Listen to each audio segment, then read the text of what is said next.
is 6 p.m. I'd like to call today's meeting to order at 6 o'clock. And I'd also like to just read that we are still live streaming and taping the meetings on YouTube per the Governor's Emergency Executive Order of March 12th. Until further notice, members of the public who wish to address the board during the board meeting are asked to please submit prior to the start of the meeting by emailing boardmeeting@fbusd.us, and staff will continue to monitor and share what's sent during the board meeting. And we will have a limit of 3 minutes per comment and up to 20 minutes per topic. And I would also like to continue with our new tradition of reading the vision and mission of our district. Every student receives engaging and challenging learning experiences to reach their greatest potential and thrive in a diverse global society. Fort Bragg Unified delivers exceptional, engaging, equitable, and collaborative learning opportunities for all students. And I'd also like to take a moment before we approve of the agenda to introduce Renee Holes. She's been with us for a couple of months, and I did warn her, we don't know much about her, and I just wanted her to take a moment just to say we want to welcome her into town, and if you could just say something you'd like us to know. Something I'd like you to know. Well, thank you very much, President Paoli and our board members and Superintendent Walker. I am a returning local, so I don't know what category that puts me in, but for people who have lived here their whole lives, I also spent most of my life here. My grandparents, Rosamond and Jean Thompson, built and ran the Noyo Ice Company down on the flat. My mother grew up there on the Noyo Flat, and I was born and lived most of my life out in Cleone. My mom's name was Helen Thompson, so for anybody of a certain age, that name might ring a bell. I'm just really happy to be back. I'm very excited to be back in the area, and I'm very excited to be working with everyone here in the district. So thank you very much for the introduction. I appreciate it. Thank you. Thank you, Renee. So we don't have anything to report out in closed session, and may I have a motion to approve the agenda, or is there anything that needs to be moved around? I motion to approve it. Nope. Is this how we do it? I motion to approve it. Does anybody second that motion, right? A board member has to make a motion. Bless you, Adam. Thank you for helping. That's fantastic, Adam. Always a go-getter. Let's get this going, right? Right. I'll move that we approve the agenda. I'll second. Thank you. All in favor? Aye. Yes. So moved. And do we have any public participation on non-agenda items? There's no public participation on non-agenda items. Okay, thank you. And we have 3 students here today, and they're helping with the patriotic exercise. And so it looks like we have chapter reporter Jersey Tager and chapter Centennial Will Bailey and chapter vice president Adriana Gonzalez. So would you guys like to begin? This year, the Fort Bragg FFA's theme is Challenge Accepted. The goal is to have everyone set out to accomplish something in their lives despite these difficult times. Also to have pride in yourself while doing so. The following influencers accomplished many great things for agriculture and accepted the challenge. Henry Blair was an American inventor who designed and patented corn and cotton planters. The corn planter had a seed attachment and rakes so farmers could sow seeds and cover them in one movement.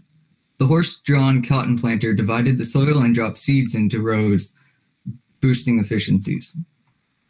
Frederick McKinley Jones patented a refrigeration system in 1940. Farmers could ship proteins and produce long distances, opening their access to markets and promoting worldwide food trade. George Washington Carver was a soil scientist who pioneered crop rotation. He recognized that cotton depleted nitrogen in the soil, so he began alternating cotton crops with peanuts and other nitrogen-fixing plants. Karen Washington has championed urban farming as a means of providing access to fresh, local foods. This has promoted a resurgence in urban farming? Booker T. Watley encouraged farmers to create clientele membership clubs selling memberships in exchange for fresh produce to provide steady cash flow. The model now known as Community Support Agriculture, or CSA, changed the way farmers sell produce. These individuals were innovators in agriculture who, despite many challenges, pushed forward to change agriculture in a positive way. If we all challenge ourselves, together we can make this country and our community a better place for everyone. Challenge accepted. With this observance, we honor Black History Month and those African American innovators in agriculture. Very nice. Thank you for attending and thank you for your time. And you all look so professional. Thank you so much for contributing. Yeah. Number 5 is acknowledgements. Superintendent Walker. So February is Black History Month. Black History Month is an annual celebration of achievements by African Americans and a time for recognizing their central role in U.S. history. Also known as African American History Month, the event grew out of Negro History Month, the brainchild of noted historian Carter G. Woodson and other prominent African Americans in 1915. Since 1976, every U.S. president has officially designated the month of February as Black History Month. Our next acknowledgement is 5.2, National School Counseling Week. The California Department of Education encourages recognition of February 1st through 5th, 2021 as National School Counseling Week. And just a plug for Erica Malsum, who sent out emails to the staff to really acknowledge what a school counselor does. So thank you for that. 5.3, National Parent Teacher Association Founders Day.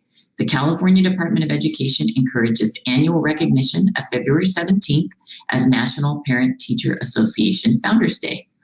And then 5.4, National FFA Week. Thank you to our FFA group who came and did our patriotic exercise. This time it was lovely. We recognize the week of February 20th through 27th of 2021 as National FFA Week.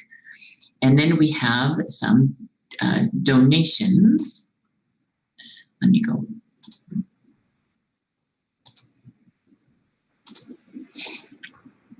There are no donations to reach Okay. the board this evening.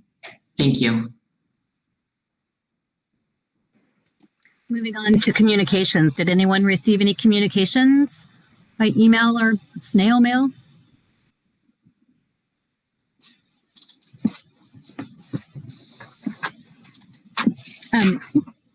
I think we all received. Mary, did you have something? I was going to say we received a letter from Christy Tankway, but that was prior to our special meeting, but before this. So. And I think we all received the Legislative Action Week from CSBA, which is kind of exciting. It looks like it's doesn't look like they're going to charge. So I think we could probably all sign up on different days. I don't know how that'll work, but I'll try to find out. That's kind of exciting. And they also had a call to action to contact your legislature about school reopening. And then I received, along with, it looks like Superintendent Walker and Wendy Boyce, the letter from the county of the first interim report. So I imagine she'll put that with her report next month so everyone can see it. They, of course, always talk about deficit spending and reserve to watch, and declining enrollment's an issue. So I'll make sure that gets on the agenda setting for next month so that everyone can see the letter. Is there any public participation on agenda items? Yes, there's one public participation on agenda items. Would you like me to read it? I need to read my blurb first, my boilerplate. And I'd love for you to read it. The following public comment was received from the district using the public comment email address. For ease of public participation, it will be read into the record by a district employee. This should not be construed as an endorsement of this comment by the district or as the position of the district. So we have one letter from Tina Rose. Dear President Paoli, Board of Trustees and Superintendent Walker, thank you for voting to open schools in your last special meeting. This is a great step forward for the education and mental health of the children in our community.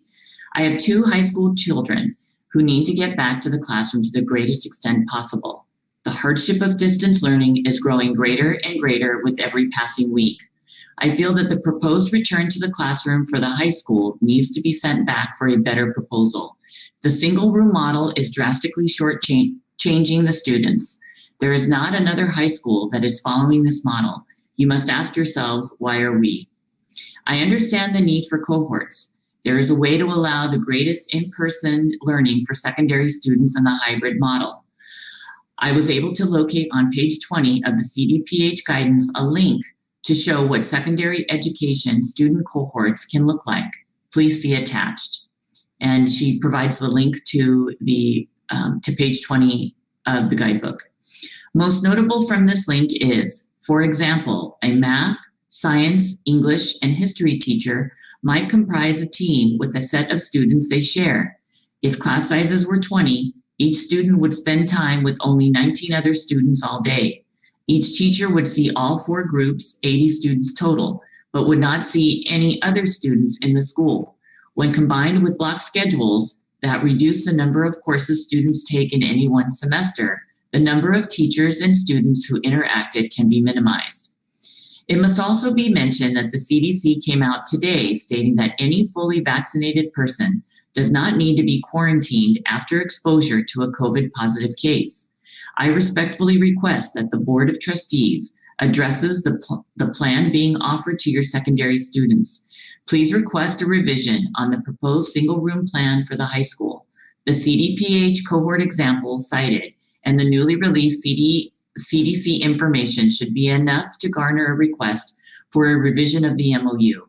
I understand that we don't know when we will reach the red tier, but when we do, we need to move expeditiously to open and with a plan that provides the maximum benefit of face-to-face, in-person instruction. It will never be too early or too late for the students to return to the classroom, whether it be in a month, a week, or a day of the remaining school year.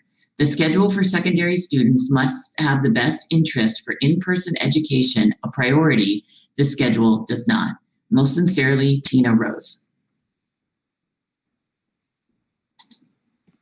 Okay, so moving on to board reports.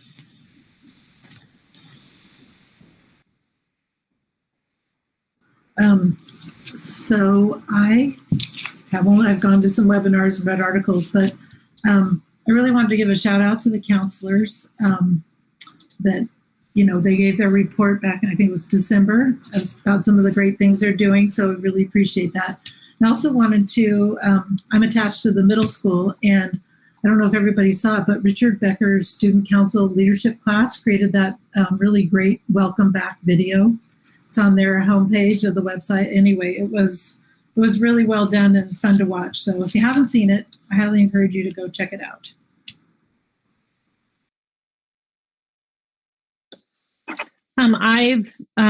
We had our workshop between the last meeting and this meeting, so we were all there. We spent several hours kind of going through our documents and our protocols and our evaluation, so we did that. And then I have been a pleasure to attend 2 FFA meetings. One was the monthly virtual meeting that the officers planned, and it was exciting because we were tie-dyeing masks that the Children's Fund had provided to the school. And of course, the boys were tie-dyeing, but I joined in and wrapped a couple, and then the boys tied it. But it was kind of a family fun event. And I know that it's really hard for the kids to plan things. So I just wanted to give a shout out to them, for the officer team, if they're watching now, I just appreciate their efforts. And then this week we did a parking lot meeting, masked and probably 10 feet apart, to talk about the Redwood Empire Fair. So what's nice is there are some things happening on campus and in the groups around campus that to keep the kids looking forward to things. So thank you for Mrs. Tunzi for doing that, and the FFA officer team.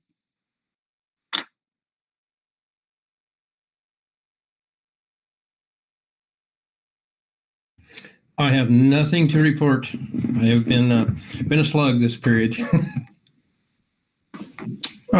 I just want to prematurely welcome everyone back to, well, not everyone, but a lot of people back to campuses in the next few weeks, and appreciate all the hard work and anxiety that people are going to have to deal with, and just I'm grateful that you'll be helping to get our kids back on campus. So thank you. And I attended the CSBA president workshop, and I think it's been quite a few years since they offered the workshop, and it was virtual, and it was 3.5 blocks of 3.5 hours. So it was 7 hours in front of a laptop, and it was challenging because, of course, there was a glitch, every hour. But the beauty of it was we got to hang out with folks, down south, districts that were 20,000. I mean, huge districts that we would never, and down south that we would ever see maybe on an annual. And it was a lot of review of what we have all seen at MIG. And so that wasn't new, but when you have a new position as a president, you see it in a different lens. So it was still worthy of the time and the money. Because I had a different lens to be, receiving the information. So it was great. And they did provide Call of Order, the book, and I have it at the office, at the DO's office, to have everyone take a turn. And it's valuable for all of us as board members to read. And I also attended the board chat this morning, and I think we solved all the world problems. We talked about gender awareness, social injustice, equity issues, reopening and COVID, Bionex testing and how that's going to roll out. And so it really was, I think there were only 2 parents, a couple of administrators, and quite a few folks didn't show. And so I'm hoping that if they do have any concerns, that they can reach out to their sites or email a board member. Maybe we can help. And I hope everyone enjoys their midwinter break. And I also just want to say, this has been a really challenging year for everyone. And there is, it's hard, but there is a silent compliment that's going on right now. People don't fight for things that they don't appreciate or don't value. So depending on, no matter what a parent does by choice of in-person or distant learning, they obviously value educators. They value their children's education, and value that our schools are running. And so I just want to thank all the staff and the teachers, because this isn't easy, and people there. I mean, it's telling the community, supports the district. So I just appreciate everyone's hard work, and I'm happy to be pivoting forward, and we're going to just have to work together to get through this. So moving on to student rep. I don't know if Zaid made it tonight.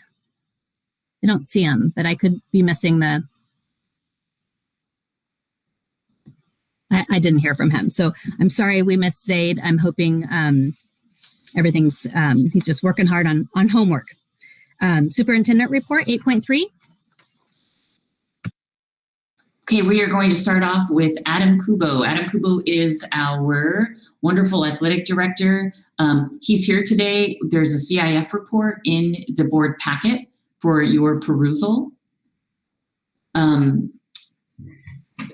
Adam, if you'd like to just kind of share a couple of highlights with us. I know that the high school had a athletics meeting. Thank you for holding that. How's it looking out there? It's still in the preliminary process, and I still have an athletic director meeting during the break. So there's going to be more news down the pipeline. I mean, if you've been up to date, there hasn't been any new news other than the official start date, I'm sure you are all aware, was February 1st, where we were legally allowed to start, quote unquote practice for the purple tiered sports, which are track and field, golf, tennis, and swimming. CIF proposed to try to fit all of our sports into the rest of the school year from February 1st, essentially to the end of the school year. The issue was with our little CMC, which is our conference where we live, is that all of our schools are small. So the CMC decided to vote that we are going to, instead of doing 2 shortened seasons with smaller groups, and we have to fill these teams out, that we're going to go with a full spring sports schedule and a slate. And essentially, we're not going to be doing the winter and the fall sports. And the reason also why we did that, A, is the spring sports folks missed out last year, whereas winter sports and fall sports folks got to have their full seasons. So that's A. B is those spring sports are either purple tier or red tier.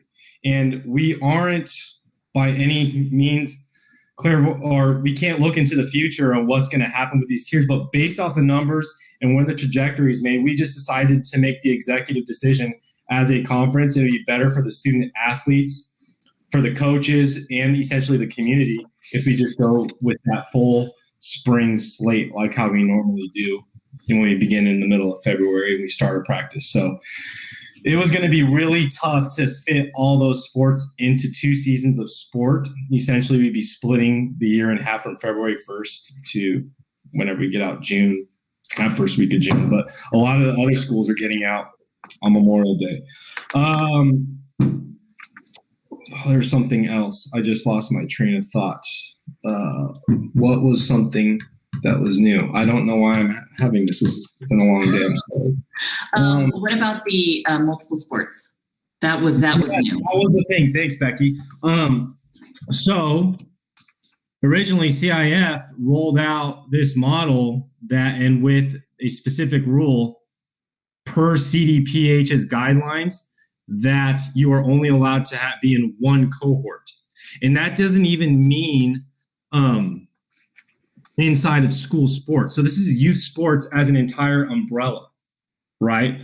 Where if you play club soccer or you play travel softball and your team is going, you are technically, per the old rule, not even supposed to participate in any cohort at a school sport. After talking with, so CIF has been in constant talks with the CDPH, they have finally made the decision that it was only a recommendation, and instead of an actual black and white, you can't do it. So we are now allowed to mix cohorts. So specifically at the high school, now that those sports that aren't going on, for example, like Tim Anderson, I know has been doing conditioning practice with his girls basketball team, he'll still be able to have those girls in his conditioning practice if they wish to be there. And then also, let's say those girls play softball, they will now be allowed to do their softball thing because they're in season. And then also whenever they have extra time, they'll be able to go do conditioning practice. Or another scenario now, which will really help the kids out, because in the end, it's going to benefit the kids. Yes, there are some health risks involved because you're just going to be around more people, is they're going to be able to, for example, if you compete in softball, you will now have the option to also compete in track, which has been a thing in the past where students are able to compete in multiple sports that are in the same season. You just have to register as a primary sport, and there's specific rules to that, and also your secondary sport for the other sport that you're wishing to compete in. So now we are able to mix those cohorts if the student athlete wishes to do so. Thanks for the help out there, Becky. I can't believe I just had like that brain fart. No, that's that's okay. Well, because that was pretty big news for us, and it was huge news for the kids. Huge news. So thank you for being here, Adam. Questions? Scott, here you go. Scott and then Kathy. So I believe I heard you say swimming was one of the sports. Is that happening? He just left the meeting by, I don't know if it was on accident. He probably meant to hit he probably tried to unmute. So I can tell you about swimming. The hard part about swimming is we don't have a pool. The health club won't. The health club is not opening until, I don't believe health clubs can reopen until they're in the yellow or the orange. The CV Star Center is not going to open until we're in the yellow or the orange. So we're in a really tough spot with swimming. I know that the Mendocino Coast Sea Dragons, the local club team, is driving to Willits to use pool time. And the reality is those are all outdoor pools. If we had an outdoor pool, then our kids would be in the pool. But they're all indoor facilities, which make it really difficult. So swimming is truly on hold, and I don't even know how. I don't know how to address it. I don't know if we can go to the city and say, "Hey, please open up the pool for our high school swim team," because it's an indoor facility. And this leads me back to my rant about our zip code being different than the county. But that's neither here nor there at this point. So I don't know. And that's, I guess that's why I asked, because I think it may be worth a conversation with the city to see if the pool could be available now that swimming is allowed, but just an idea. So I tried having that conversation, just so you know, because my son's a former swimmer, so swimming is still near and dear to my heart, even though it's not for my kid. I know the benefits of it. Kathy?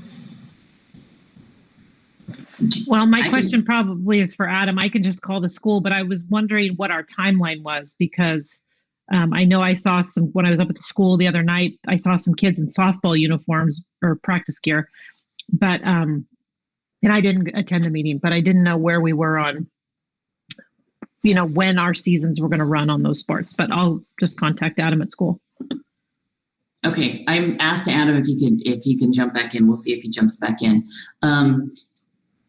I know that some of the sports are purple tier sports, some are red tier sports, some are orange, and some are yellow. So right now the sports, everybody can condition.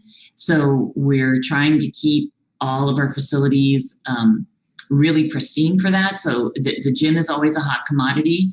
But for instance, there are 6 hoops in the gym. So we're looking at having some kids do some basketball stuff, but only 6 at a time. So it's 1 kid per hoop, 1 kid, they each have their own basketball. So I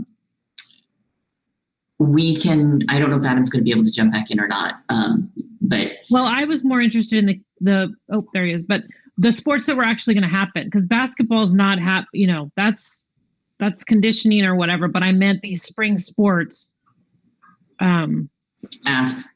So Adam, I was just wondering, do we have timelines on when softball, baseball, golf, track, are those starting now, or are we waiting till? So we can officially start practice as soon as possible. Different coaches are starting at different dates, because this was within a 3-day period where we found out we were going to be able to go. And so, for example, I believe track is going to start like February 22nd. Don't quote me on that. I don't know if that's the exact date as the first day of practice. And like golf is actually going to start in March. And the reason why it's not as big of a deal right now, and there's some leeway with that, is because the first contest can't even happen until after March 1st, because a lot of our fellow NCL1 schools, they're not even allowed to compete or even practice until they're in a hybrid model. So we at least even have the opportunity to practice. They can't even practice. So it's not just us that's in a bubble. We're thinking about the entire CMC as an umbrella, and not only probably Mendocino County, also what's going on in Lake and also in Sonoma County. Does that answer your question? I kind of started going on a tangent. No, that's great. Thank you. And my follow-up question was about competition. So if that was even going to happen, but it sounds like after March. Yeah. So I'll let you guys do your thing, elaborate a little bit more on competition. So we're going to plan out a schedule. None of the schedules are sent out yet. So there's nothing scheduled yet. But our plan is to schedule the last league meet, I believe off the top of my head is May 21st as the very last league game. And we're just going to backlog it from there and try to get those normal amounts of contests in that time frame, if that makes sense. So for example, there's 5 CMC track meets. That means that's going into the first CMC track meet. So a league meet will be in April. And then for, I believe, probably the baseball and softball folks, it'll probably be late March. So they'll be able to, that's a tough thing because like the baseball, the wheels are turning. They're a red tier sport. So you can't even schedule your preseason games until we're in the red tier once we hit it. But for the purple tier sports, that's essentially what we're doing. We're using the May 21st date and scheduling back from there the usual number of contests that we normally have. So, Adam, here's a tricky question. We have Napa County in our league, Sonoma County in our league, Lake County in our league, and then we're Mendocino County. There are 4 counties in our league. So do all have to be in the red tier? That's the tough thing, right? And then we're able to compete in adjacent counties. But let's be honest, Cloverdale, Sonoma County, I don't know if they're going to get to baseball and softball this year.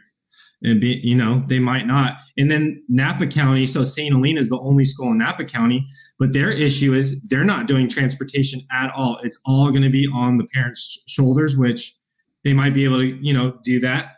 But in our scenario where we're coming from, we wouldn't be able to do that probably for our kids. I mean, it might have to come down to that. It all depends on what comes down the pipeline, but transportation is going to be big for those folks too, right? But you are right, Becky. If we somehow get to the red and then Napa's in the purple, they can't play baseball and softball with us until they're in the red. And they're not adjacent. So that's the weird thing. But I think we'll still be able to compete. So track, though, is safe because they're a purple tier sport. Yes. Track, tennis, golf, and swimming.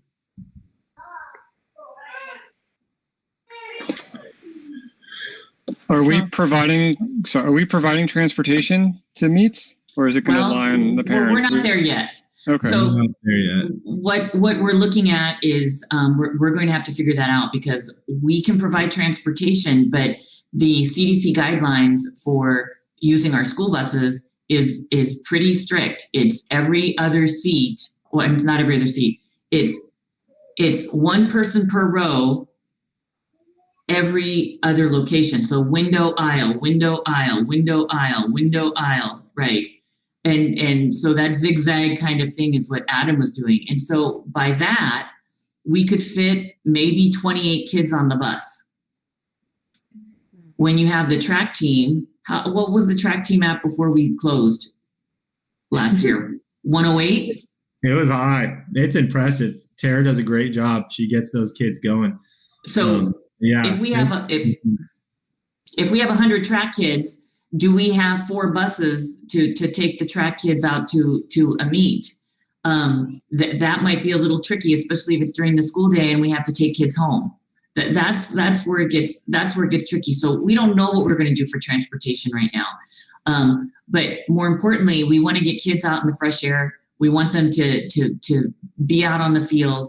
We may have to get creative on what we do. We may have to get creative on how we get some things done. Like we may have just some local things with our local coastal teams. We have a big one, beautiful stadium. So it's going to be tricky. No one knows right now. We are all guessing, but the most important thing is to get kids out doing something away from their screens and being with their peers in whatever capacity we can make that happen safely. Kathy, did you have one last question? It wasn't it was that. I just want to thank Adam and the people that are on this committee that are, I know this hasn't been easy and you guys have been all over the place, I'm sure, but it's so important. I'm so excited that Tara's going to end up with 200 kids on that track team because all these athletes from the other seasons didn't have a season. So I imagine golf and track will be very large because kids are desperate. They'll grasp at whatever to get on to have some contact with people and to be doing something out of their house. So anyway, thank you and all the people for your work on that. Absolutely. Thank you so much. And your evening tonight. You can probably hear the kids screaming right now. I'm supposed Thank you so much. All right, thanks guys. Bye, Adam. Thank you. Bye. The next item is summer school for all dates, 8.32. So I distributed a Google form to our staff last week in our blog just to say, hey, if we were able to offer summer school to gen ed, who out there would be willing to teach, and let's look at what we have. And the hard part is that people are fatigued. So right now I've only had 3 teachers express interest in summer school and 3 classified employees express interest in summer school. That's not enough to hold summer school for all.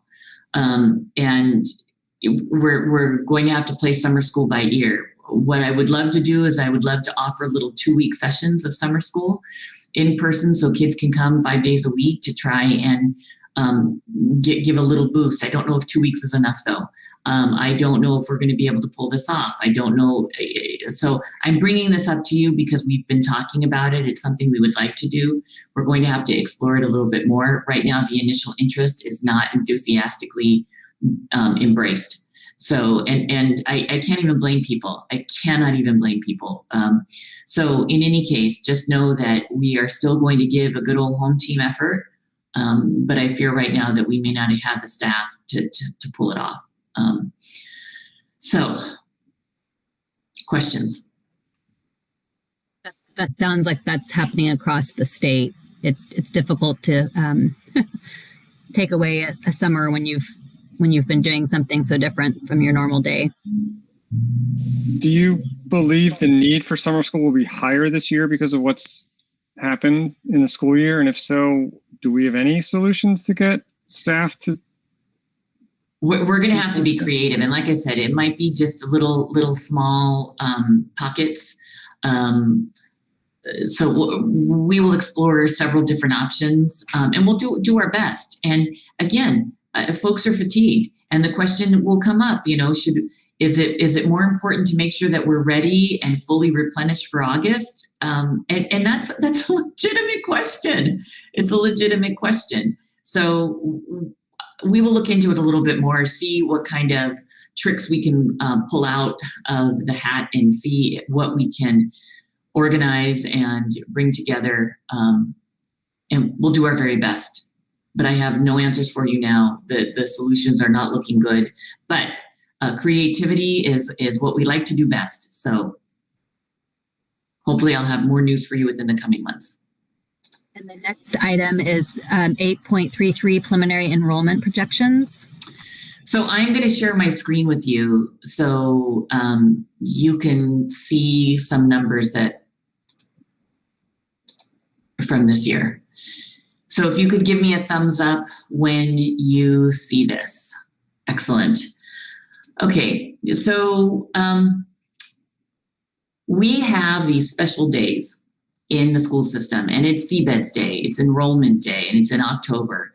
And every year in October, that number comes up, and that's what our enrollment is based on for P1. Okay, and then we get another attendance day in April. But I want to show you where we are today versus where we were October just a few months ago, and where we were October a year ago. Okay, and these enrollments numbers, I asked Sarah, I said, Sarah, this was last week. I said, could you just give me the numbers of where we are right now? So these numbers are based on where we were as of February 4th. And I'm showing you this because Redwood today versus just a few months ago, we're down 25 students.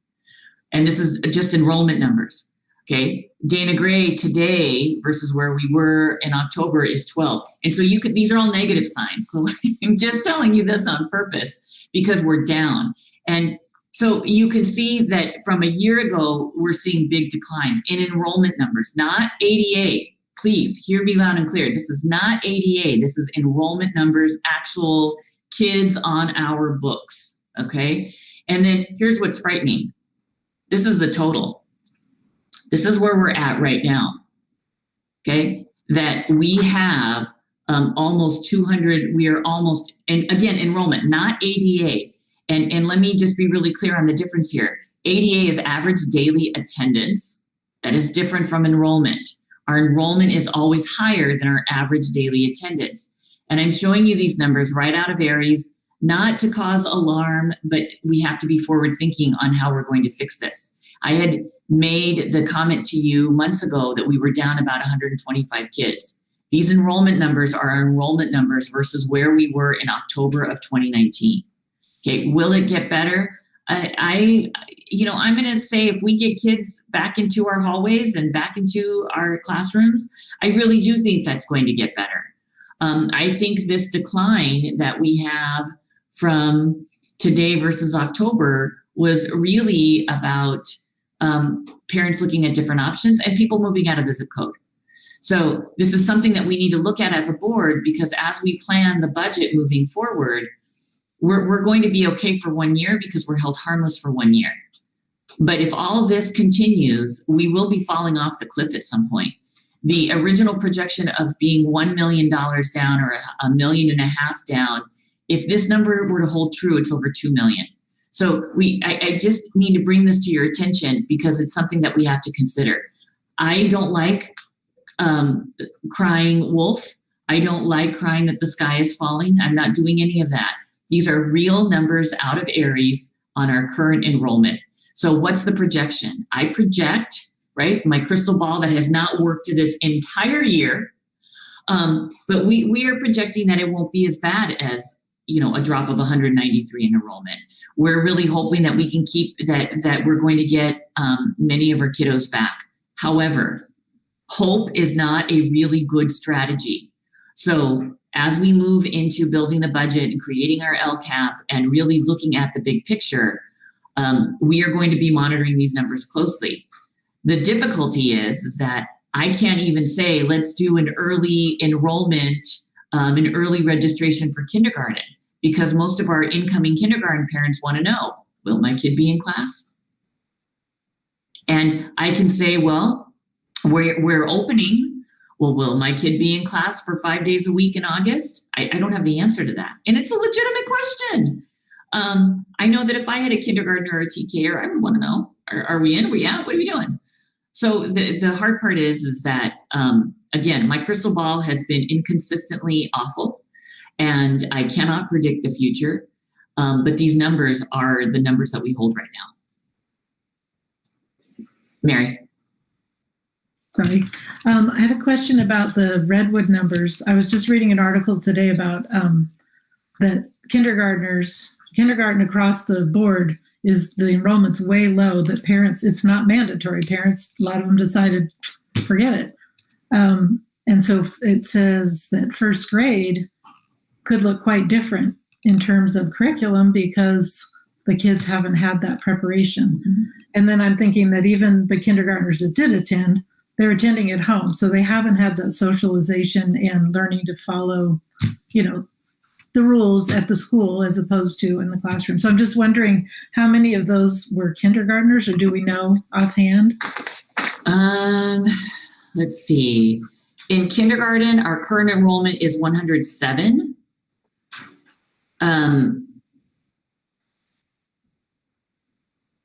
In October, it was 118. And in October 2019, it was 135. But the hard part with that is that these aren't the same groups of kids, right? Right. Last year's kindergarten versus this year's kindergarten, you're talking a different year of birth. So that's difficult to estimate. But just from right now to October, there's a loss of 11. So not horrible. No. But not the same kindergarten experience that last year. Correct. Yeah. Correct. So we have to adjust.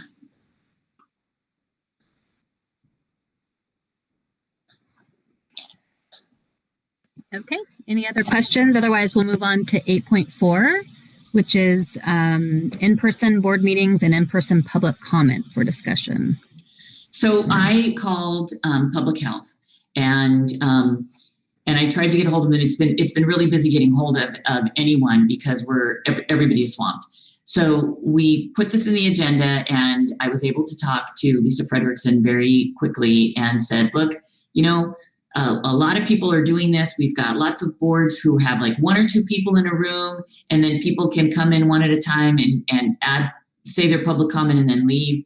And Lisa was very kind to me. And she said, Becky, there are no public gatherings right now. Unless your board meeting is outdoors, there's not really much I can offer you. So I wanted you to know that I am looking into this because I'm very willing to be in room 306 and have a Chromebook up so that anyone can offer public comment in person. But for right now, we're not getting the green light for that. So just know that I'm still going to pursue it. I'm still going to ask public health about it. I'm going to do my very best to get that going. I have no problem being in room 306, like I said.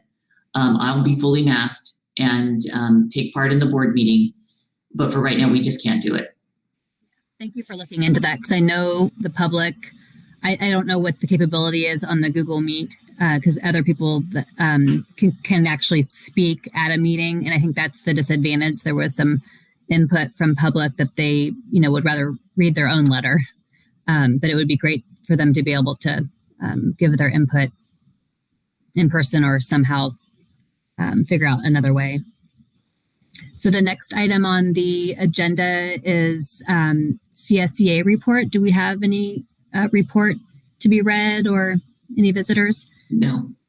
Okay. And then the next is the FBDTA report. None today. Okay. Thank you for checking in. So the next items are approval of the agenda for consent items. So these are non-controversial items. Does anyone have anything to pull or even abstain from? So do we want to, go ahead, Kathy. I was just going to, there were a couple of things in the minutes that I wanted to double check on. So I wondered if we could pull the minutes and do them next month. For March. Okay. And then I think Diana, your microphone goes in and out. It starts off really low and then once it hits your voice, it gets going. Okay. It might even be me because I'm getting tired. So when I get tired, I mumble. Sorry. So I think we need to actually pull personnel action form and move it to a board action. But the question was about the minutes, Diana. The question was about the minutes. Right. So I think you didn't hear. I'm sorry. That's fine. We'll pull the minutes and then put it on for March. Are there any objections? Then I think Mary might have been going to talk about the other one. Oh, I was going to say that we need to pull item 9.3, the personnel action forms. Okay. You want to pull it or move it? Move it. Pardon me. Move it to after item 10.5. Okay, perfect. So 9.3. So if you could read what's remaining. Okay. Item 9.1, warrants. Consider approval of warrants dated February 1st, 2021. And item 9.4, budget to actuals. Consider approval of budget to actuals. May I have a motion? I'll move to approve the 2 consent items left on the calendar. I'll second the motion. All in favor? Yes. Yes. Any opposed? Okay, so moved. Consent items. So we will move on to 10.1 board action. Reopening plan for preschool through grade 6 and return to school. So because of how our how Brown Act works, meaning that our agenda has to be published to our regular board meeting agenda has to be published to the public with at least 3 days in advance. We put this on the agenda because we didn't know what Monday night was going to look like. We wanted to make sure that if there was anything that we needed to give you, that it was still on the agenda.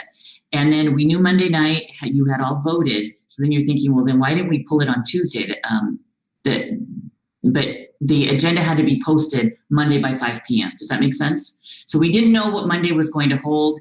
The agenda had to be posted by Monday at 5 p.m. That's why it's on here. So there's no action for 10.1. I can report, though, that Dr. Corin has allowed us to resubmit our documents. I did that last night. I resubmitted our COVID protection plan, and I resubmitted our school guidance checklist. So those are both now in the hands of California Department of Public Health, Mendocino County Office of Education, and Mendocino County Public Health. There are a few things that Lisa Fredrickson, our school liaison, has indicated that she would like adjusted prior to final approval, and it's really Dr. Corin. She's the liaison. Just a few things on on our matrix for our protocols because the health order has changed with contact tracing. So I'm going to meet with her hopefully tomorrow or sometime next week, and I'll get those adjusted prior to reopening. Kathy? Well, I believe on Monday we did ask that these two items remain on every agenda. So I'm glad, I think they'll be here moving forward. To address our one public comment tonight, I don't want to belabor it this evening because I just want us to get open and then we'll go from there. But I do hope that may, as people realize that we can open school safely and things are happening, and of course the rules have to change a little bit with as far as opening 7 through 12. Who knows? They could change it from red to purple. We never know what's going to happen with the powers to be. But I do support the theory that to try to get high school kids, seeing more people. Anyway, I know that we can discuss that as things get moving. But I just want to acknowledge that letter and that I do support students seeing as many teachers and as many contact minutes as they can as well. Do we have any public comment on this since we're doing it virtual? I just checked. We have no public comment. Thank you. So do we have anything for 10.2? Any new information on reopening timeline for grade 7 and 12? No, still grade 7 through 12 need to be in the red tier. I did speak to Assembly Member Wood's assistant today. Her name is Emily. She was lovely. We were able to talk about reopening and what just some of the barriers that we have within the school system right now. The reopening timelines for grade 7 through 12 still rest on the red tier. I don't know what the legislature is going to do. We have lots of Assembly bills and Senate bills out there that could change or restrict it more. So we're waiting to hear back from our legislatures about that. As far as our reopening plan goes for both of these, I do want to give you an update on testing, surveillance testing, because that has been a new development since Monday. On Monday, Wendy Boyce and I were both trained on how to administer the Binex Now rapid COVID-19 tests. We are going to be getting those on our campuses. Wendy has done a great job visiting our school sites. We will have a minimum of 2 people at every school site trained to be able to administer a Binex Now rapid COVID test to any student or to any employee. The wonderful thing about that is that it's a self-swab, but we can get a result within 15 minutes. So we're looking forward to having that capability. I think it will give people just some peace of mind. If it comes back negative, we're going to ask those folks to come back in 3 or 4 days to take a second one, and that can be done by coming to the district office. If it's positive, then we'll be able to help them navigate public health. We'll be able to help them figure out what resources they need to deal and help address a positive case. So I'm excited about that. That's really the only news. There's nothing else that I have for you for 10.1 or 10.2. Oh, I just wanted to add, I did read this afternoon that Governor Newsom anticipates reaching an agreement on the school reopening legislation by tomorrow. Now, he may be not in reality, but anyway, it sounds like they're closing in on it. And then I think this question came up in the board chat and wanted to clarify. Because the plans have changed so much and now I'm getting confused. But I thought in the beginning, if a child or a teacher was positive in a classroom, that classroom would close and the remainder of the site would stay open, and they would, you do your contact tracing. And then if 3 people were positive, then the whole campus. That's not so what our protocols are. No, Yeah. We took on much stricter protocols because at the time we didn't know what we were facing. And that we took on a stricter protocol because we wanted to be able to have time to figure out where to go and what to do and not rush back in.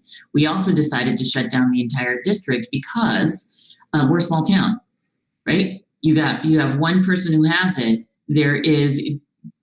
9 times out of 10, there's some kind of a web that connects them to someone from other sites. And so the concern was to be able to buy ourselves some time so that we could figure out and make sure that we were helping public health as we needed to, and that we were keeping our campuses safe. Now, I would dare say that when we come back in March, we should look at those protocols again, because I think that there may be some changes. However, I want to say to you, I did not bring this to you on February 8th, nor am I bringing this to you today, because I want us to reopen. I want us to reopen, and I want people to feel safe.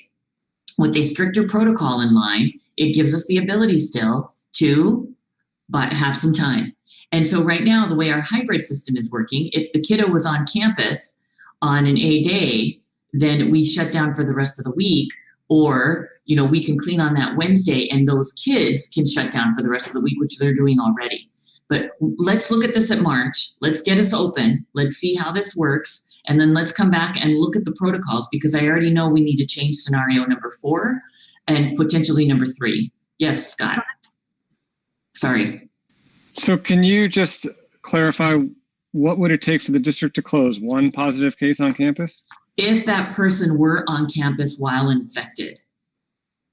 So that's the tricky part, because we've had we've had some personnel who called us on Sunday and said, I've been infected, or I got a positive test today. So then I call public health and I give them the lowdown. Anytime we get any kind of positive, Becky Walker does not make this decision alone. Let's be perfectly clear here. Okay. When we have a positive, I call public health and say, here's the situation. Here's what our protocols say. Help me walk it through. So that's why our COVID-19 self-reporting form is so important for our employees, so that we can figure out where these things come from.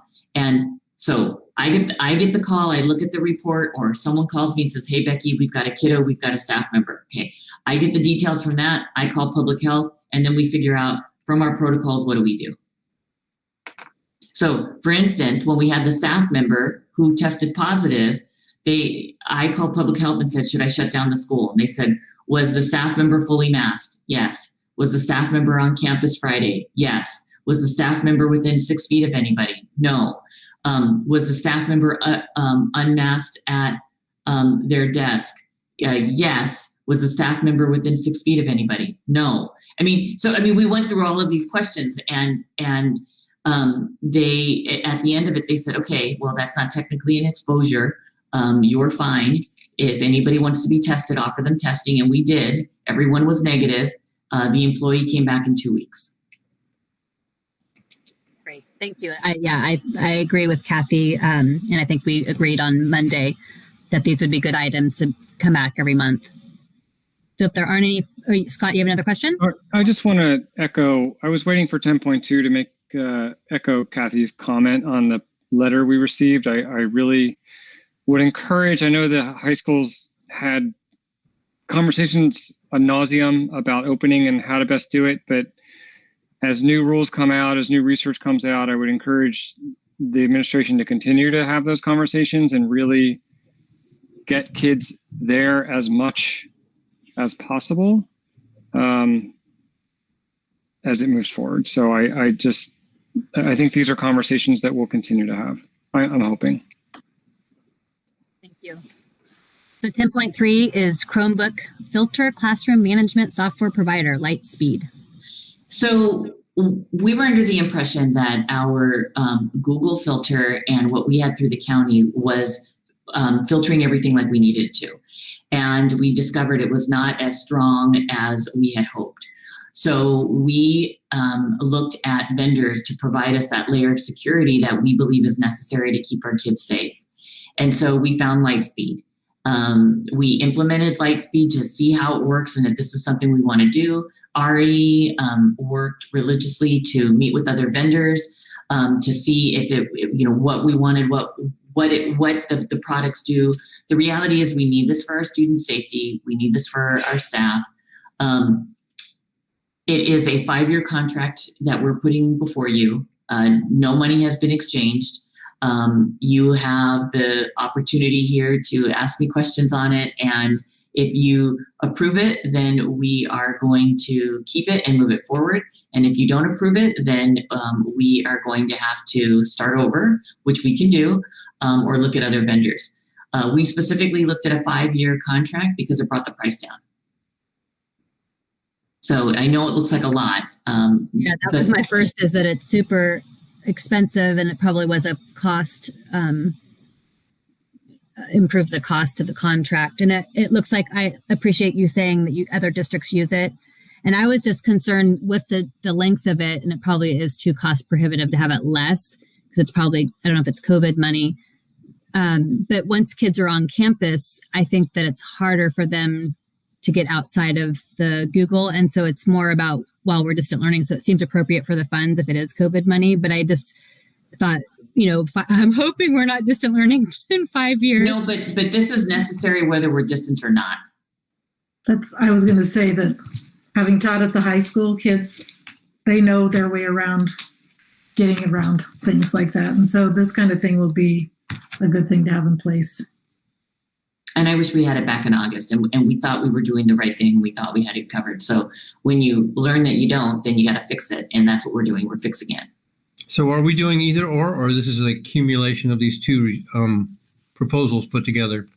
So it is. Is it 60,000 or is it 113,000? So this is, thank you for asking. Oh, these were the different, these were the different bids. So we're not doing Go Guardian, we're doing Lightspeed, but it's just to show you the two different bids.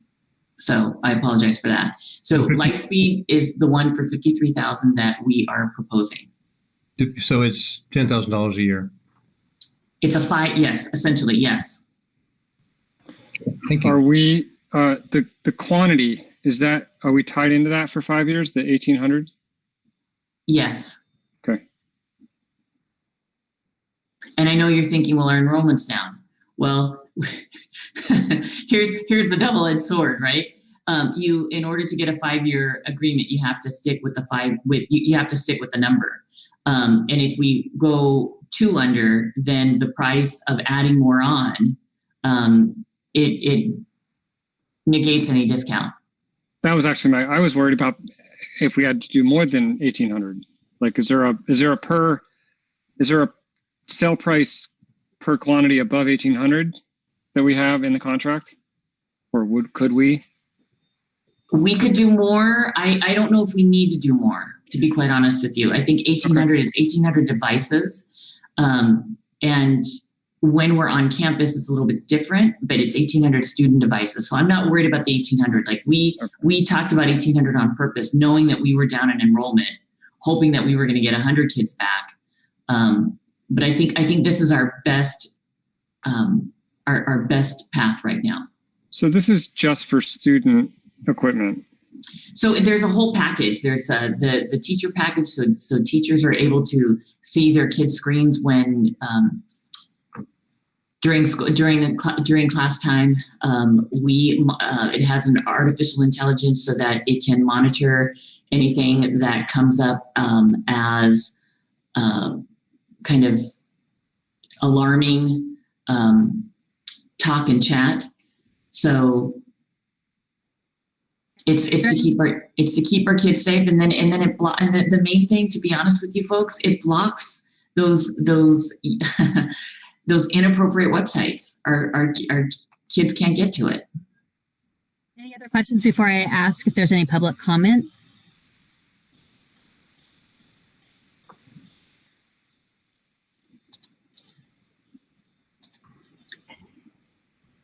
There's no additional public comment. Okay, thank you. May I have a motion? I'll move that we approve item 10.3, Chromebook filter classroom management software provider Lightspeed. I'll second. Roll call, please.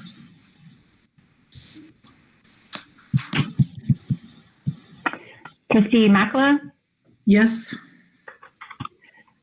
Trustee Babcock? Yes. President Paoli, Yes. Trustee Mattson, Yes. Trustee Schneider. Yes. Unanimous, motion carries. Thank you. So the next item is 10.4, proposed fee schedule for damages to Fort Bragg Unified issued devices. So Diana, would you like me to share my screen so we can see what we're talking about, or is everybody good with that? Sure. Yes, share? Share, please. Okay. So we have not really fully deployed a fee schedule for the Chromebooks, and our IT department has been using their spare parts to take care of little damages. It's coming to the point now where we have some repeat offenders, and we just need folks to take it seriously that we've purchased these devices, and with the devices, if they're broken or damaged, it's no different than a broken or damaged textbook, right? When a kid, when the textbook gets lost, then we charge for those textbooks. When they're returned, then there's no charge. We even account for some little wear and tear. But when it's damaged where we have to buy a new textbook, then that cost is transferred to the family. So right now, we don't have a proposed fees. We don't have a fee schedule for our Chromebooks.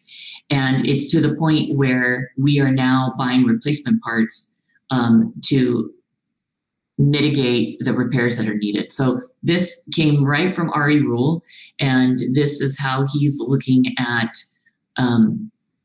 everything that they've been dealing with in the IT department.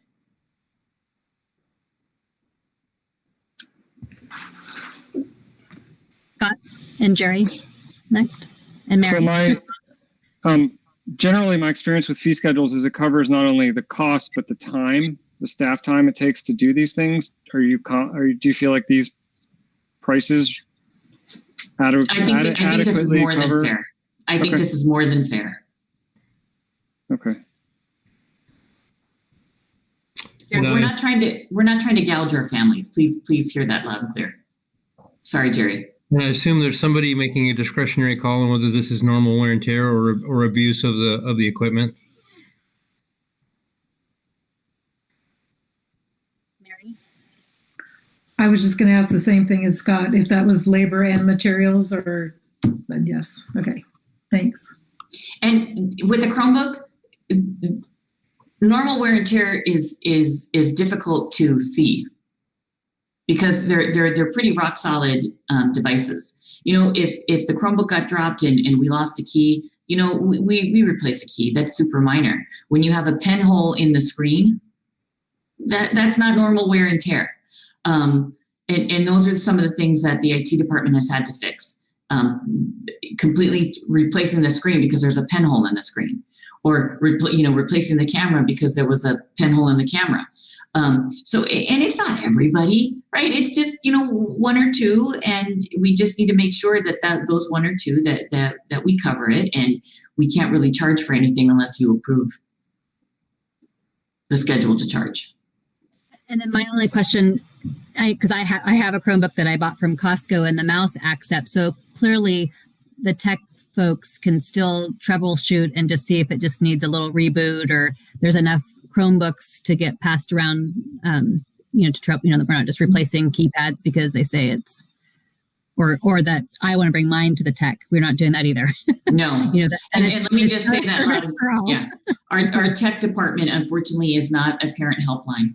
Sorry.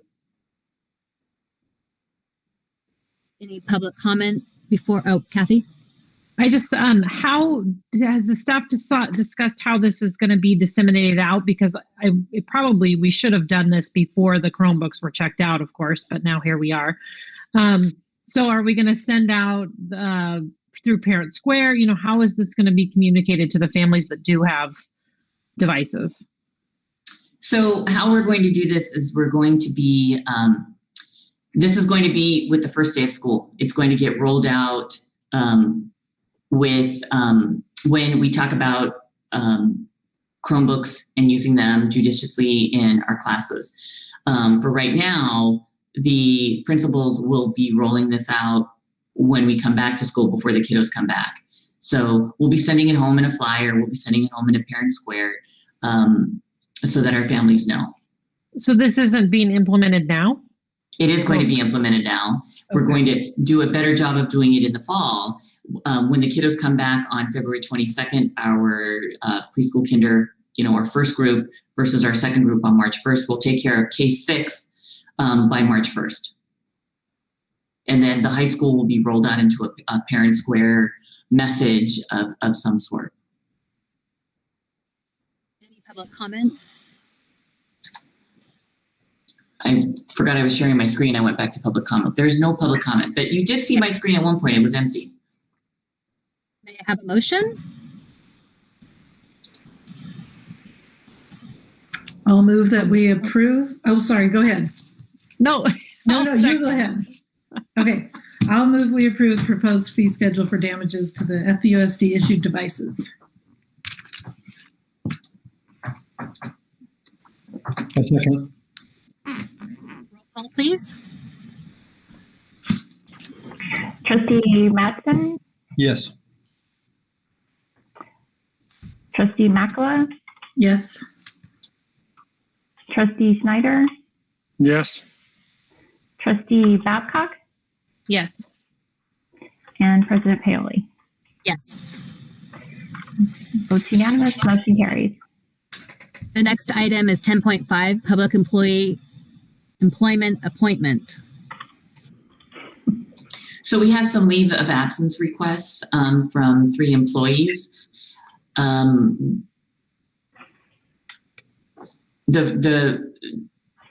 are 2 that I don't see a problem with. And as much as I would love to say, yes, let's do the third, the one certificated person, the only reason why it's kind of tricky is because we don't have a current position right now. That's a 50% in the description that's being requested. Great teacher. I want to honor that person as much as possible and do what we can. But for right now, I don't have the position based on the criteria that the person is requesting. Renee, can you mute yourself? The keys. Thanks. So the first 2 leaves of absence are pretty straightforward. They're not going to impact us. The last one I'm hoping we can do. That's my hope. I'm hoping we can do. But I won't know that until we get closer towards August, to be quite honest with you. Was there any clarifying questions or public comment? Jerry? Oh, you're unmuted.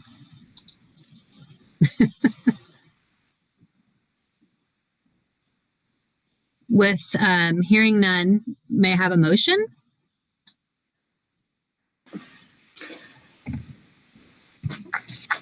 I will make a motion. We approve 10.5 public employee employment appointment as amended.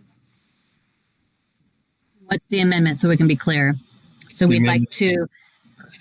The first 2 we are approving. Is there a second? I'll second. And just I don't know how to be clear with this, just so that folks who are watching, or I want to approve that third leave of absence if we can pull it off. If we can pull it off, I have no problem saying yes. I just don't know. I just don't know if we can pull it off.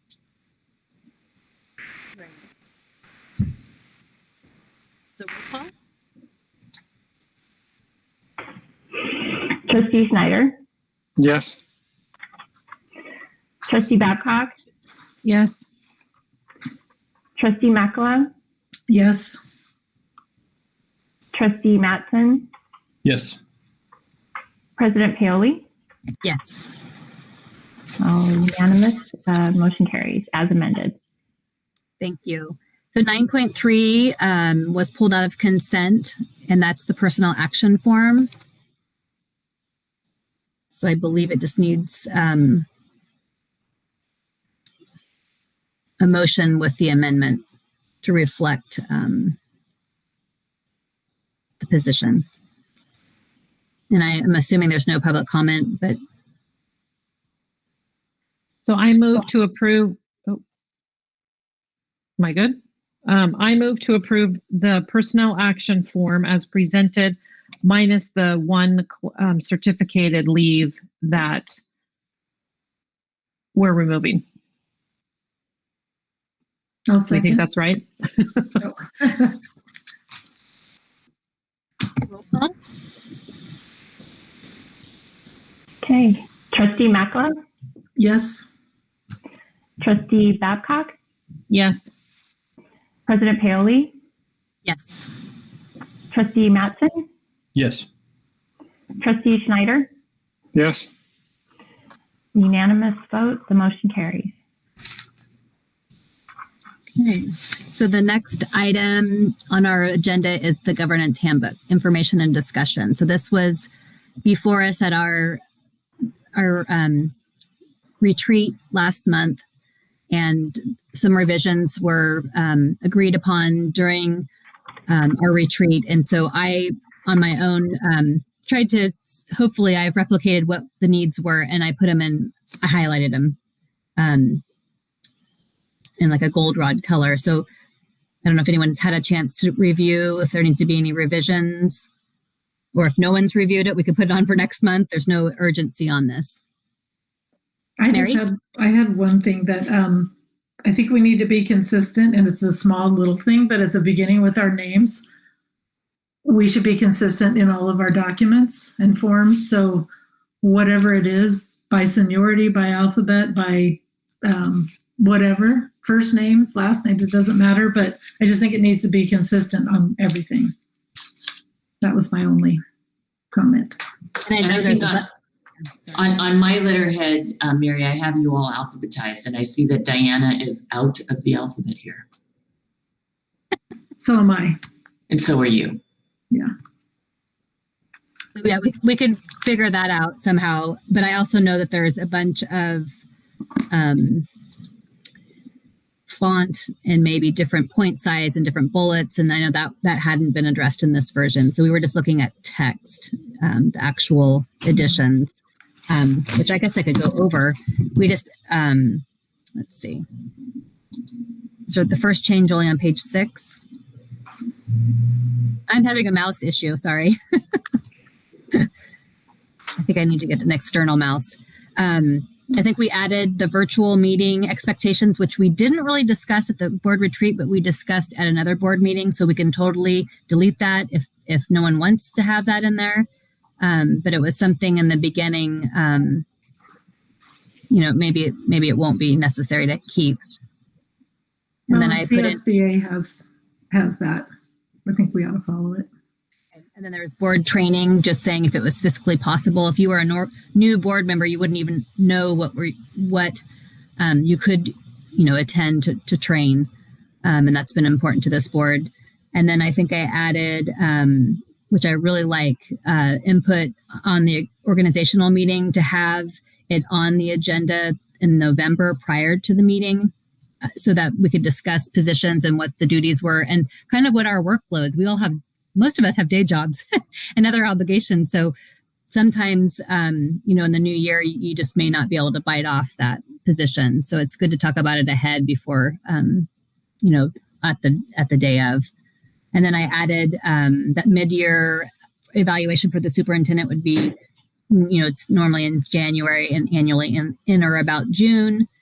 And then we talked about trying to share our governance handbook with parent clubs or site counselors and maybe even bargaining units, with approval and prior notice as part of our community advocacy and relations. And then we always score that we need to improve our community relations and advocacy. So we added ways that we could include that in our governance year.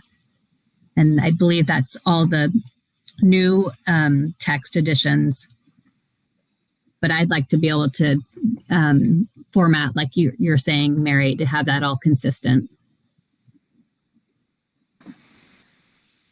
Scott? Just one quick question about the mission and vision. I know as a board, we've talked about trying to get those statements out more. You know, we now read it at the beginning of the meeting and having it on documents. Do we want to somehow say that anywhere in here, that they're more than just statements, that we're, you know, the board works to infuse it in the culture of the district or something? I'm looking up on page 3, kind of where they're mentioned. Just an idea to add a sentence, maybe under unity of purpose or somewhere, that, you know, they're more than just statements. There's something, you know, yeah. So that's just my comment. Sure. I mean, we could add it to the advocacy section, or if you wanted to propose a sentence, we can add it above the 2. Mary, did you have a comment? Oh, I just wanted to piggyback on that we had talked about putting our mission and vision on our homepage of the district, which would be, I think, good.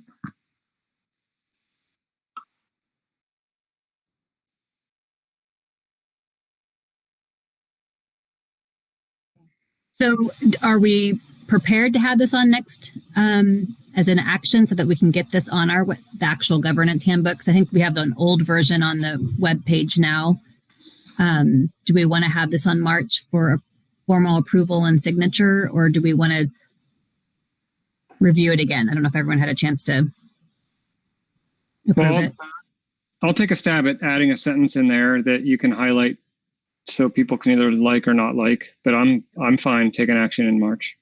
Okay, so with that sentence, we'll add, and then we'll try to get some of the font and format in order, and then we'll get it on the web along with the vision and mission. I don't know. So that's good. So that'll go on March. So I'll put that on my list. And that's almost the closure of our meeting. We have 12.1 is advanced planning suggestions for future meetings. Is there anything anyone would like to suggest? Because we have I believe the agenda setting is March 1st, and Scott will be attending the agenda setting with me. Three Rivers will be joining us next month. They report to the board 3 times annually. So we wanted to kind of leave February and January off just because we were not sure where we were with reopening. And so Roger will be ready in March. And that we asked him to not come till March, so it's not their fault. So Roger's doing a great job over there. So Three Rivers will be joining us, like I said, on our next meeting. And Diana, my suggestion that I mentioned to you about a possible small workshop, do we think that's all no reason for any of that as far as our new folders and what we worked on in the workshop? We're good? I mean, I always like that idea. It's just, I don't know everyone's schedule, if that's something we want to think about in the spring, because there's a lot of information from the president's workshop that would be really fun to share. I mean, in the old days, they recommend the president, have coffee or something with each member so that you get to know the person and not just, this arranged marriage, and it just makes a more cohesive group. So it would be nice to talk about all of those. So maybe we could check in with everyone in April, like after tax season, and see if that's something we could schedule. Is that what you're thinking? Or are you thinking immediate? Sure. No, that's fine. Folder and then stuff. Maybe we could actually do it in person. So I'll put it on for April agenda setting and figure it out. And then there with the folders, just to in the official folders, there are little goodies and nuggets in there, and I think we need to put in. Maybe we can talk about it for the April. Put in the addendum or the document that you prepared, Mary. All the key terms. Oh, acronyms. Current acronyms. Brain's fried. Yeah. So we'll definitely do that. So housekeeping, reminders and announcements. It looks like we're all looking forward to midwinter break starting next Monday. And I will attend, or actually we'll use Scott. And I guess this is my month for Three Rivers on the 16th. I'll be attending. I guess I'm February. Mm-hmm. And then I will also, actually, Kathy, will you be able to attend the high school site council at 3:00 on the 23rd. Believe it or not, by the time I got the date, I already had a 3 and a 4 o'clock appointment. So I've marked that if they cancel, I'm going, but right now it looks like I won't make it. Okay, because I'll probably go as a parent. And then we have Redwood Elementary, 3:00 site council. That's me. And I believe everything else is just, meal pickup. So there'll be no meal pickup over the midwinter break. Everyone gets a day off. Is that right, Becky? And then we return on the Wednesday on the 24th. Correct. And then cross our fingers, the reopening on the 22nd goes forward. Any other announcements of Becky? We're dates? Just excited to have our kiddos back. The rainbows are coming. The dolphins are coming. The little cubs are coming. We're excited. May I have a motion to adjourn? So moved. In a second? I'll second. Thank you so much. Thank you, everyone. Thank you, Nate. Thanks. Thank you, folks. See you next time. Good night. Good night.